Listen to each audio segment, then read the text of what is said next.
ഭഗവതി പരദേവതേ പ്രസീദ ത്രിപുരഹരപ്രിയവല്ലഭേ ഭവാനി അശരണമതിദീനമാനതം മാം സകൃദവലോകയ ശീതളൈരപാംഗൈഃ.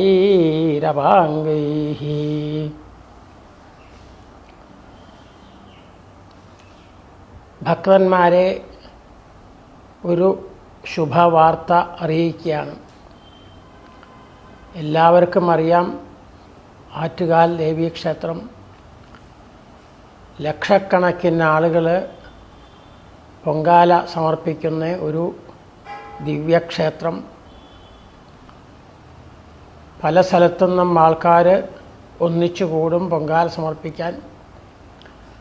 പക്ഷെ അത്രയും ലക്ഷക്കണക്കിന് ആളുകളാവുമ്പോൾ പലർക്കും ആ ദിവസം ദേവീ സന്നിധാനത്തിൽ എത്താൻ കഴിയാറില്ല.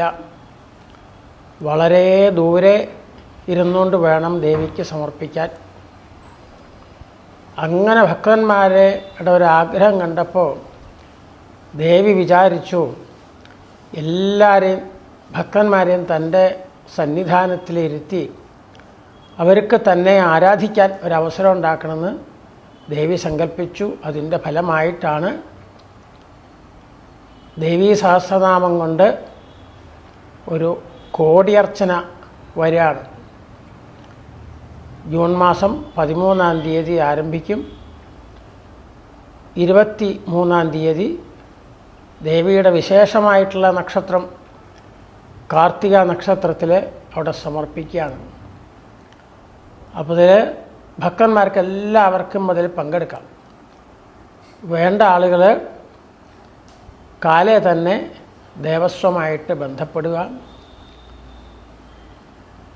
ദേവിയുടെ മുമ്പിലിരുന്ന് അർച്ചന നടത്താവുമ്പോൾ അതിൻ്റേതായിട്ടുള്ള പരിശുദ്ധി എല്ലാം പാലിച്ചുകൊണ്ടും മന്ത്രം തന്നെ ജപിച്ചാണല്ലോ നമ്മൾ ദേവിയുടെ മുമ്പിലിരുന്ന് അർച്ചിക്കുന്നത്.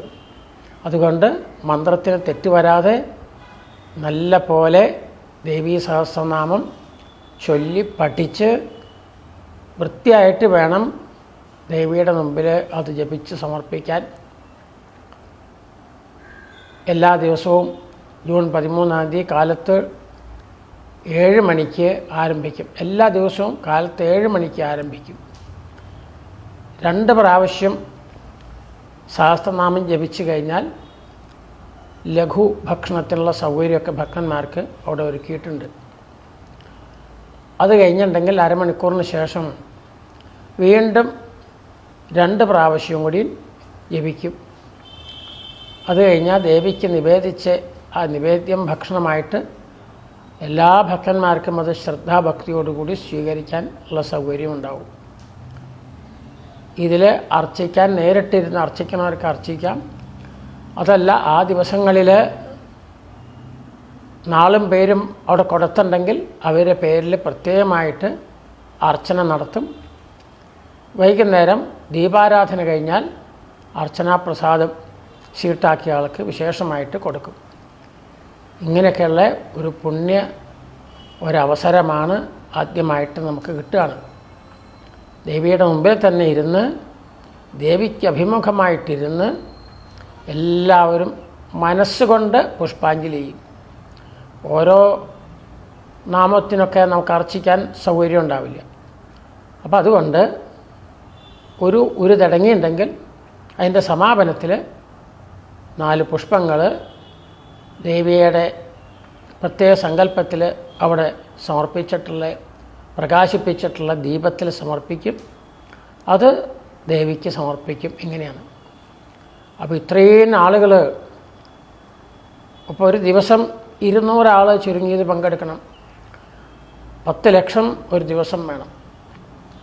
അപ്പോൾ അത് പറ്റുന്ന ആളുകളൊക്കെ, താല്പര്യമുള്ള ആളുകൾ എല്ലാവരും നേരത്തെ ദേവസ്വമായിട്ട് ബന്ധപ്പെട്ട് അതിൽ പങ്കെടുക്കാനായിട്ട് പ്രത്യേകം അറിയിക്കുകയാണ്.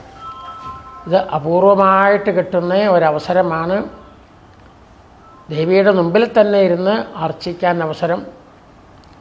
ആ കിട്ടിയൊരു പുണ്യ അവസരം പാഴാക്കാതെ എല്ലാ ഭക്തന്മാരും അതിൽ പങ്കെടുക്കാനായിട്ട് ഒന്ന് അറിയിക്കുകയാണ്. ഇത്രയും ആളുകൾ വരുമ്പോൾ പങ്കെടുക്കുമ്പോൾ അവർക്ക് വേണ്ട ഭക്ഷണ കാര്യങ്ങളൊക്കെ ഒരുക്കണമെങ്കിൽ കാലേ അറിയണം.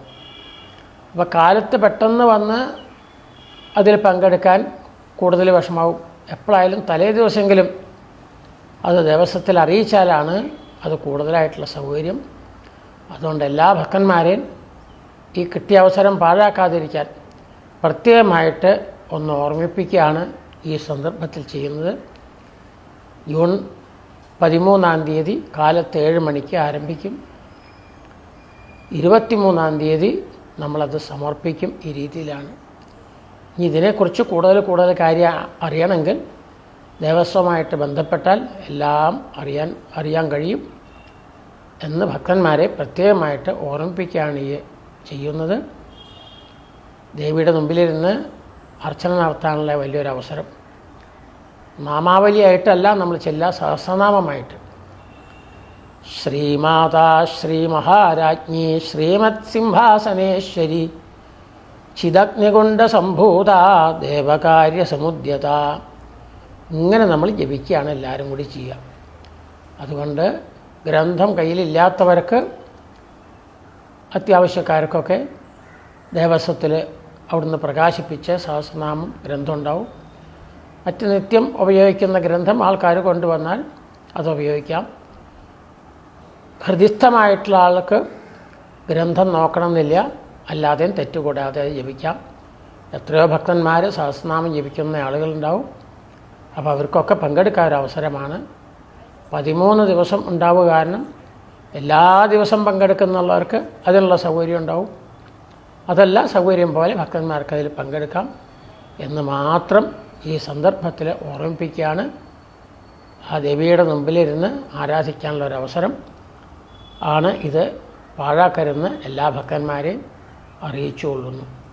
എല്ലാവർക്കും ഒരിക്കൽ കൂടി ദേവീനാമത്തിൽ മംഗളം പ്രാർത്ഥിക്കാം. സർവേ ഭവന്തു സുഖിനഃ, സർവേ സന്തു നിരാമയാഃ, സർവേ ഭദ്രാണി പശ്യന്തു, മാ കശ്ചിത് ദുഃഖഭാഗ് ഭവേത്. ഓം ശാന്തി ശാന്തി ശാന്തി.